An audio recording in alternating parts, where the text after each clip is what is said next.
Okay, so I'm just going to show you how to run an ANOVA in SPSS.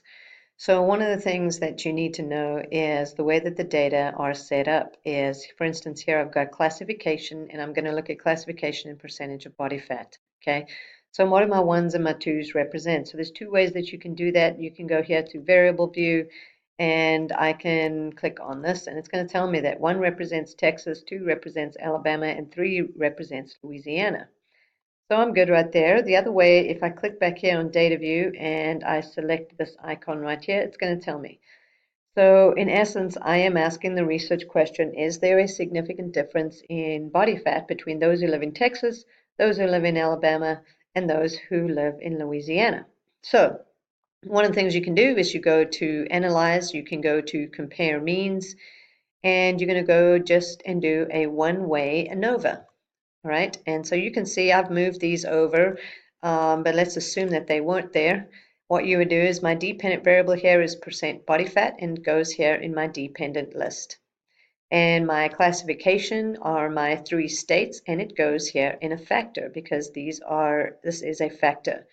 Now you've got some options over here. Don't worry about contrast. Your post hoc, initially there's going to be nothing here. I want you to select Bonferroni, and you're going to select continue. And in your options, what I want you to do is select descriptives, okay? And you're going to click continue. And so once that's done, you're going to click OK, and you're going to get these results. All right, so here, sorry, on my descriptives, and I have 15 people in Texas, and they had an average body fat of 12.46. In Alabama, we had 15 people, and we had an average body fat of 13.86. And Louisiana, we had 13 people, and we had an average body fat of 30.23. So I go down here to my ANOVA table, and these two things are important right here, my F and my sig value.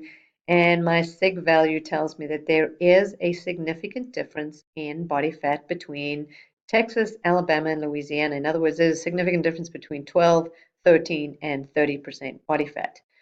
So we're not done. So hopefully you read you have to do a post hoc analysis if you find a significant difference right here in ANOVA. So I'm going to scroll down here and look at my multiple comparisons. So my multiple comparisons allows me to compare Texas to Alabama.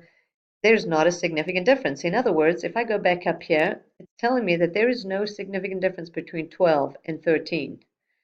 So that's what I would assume. However, there is a significant difference between Texas and Louisiana.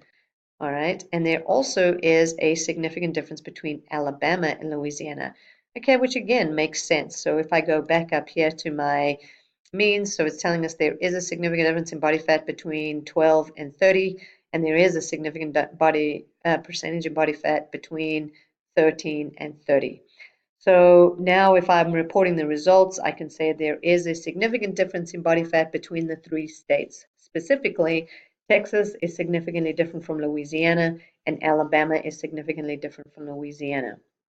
In other words, what we've found in our results is that those people in Louisiana have a very high percentage of body fat, 30 versus 12 and 13.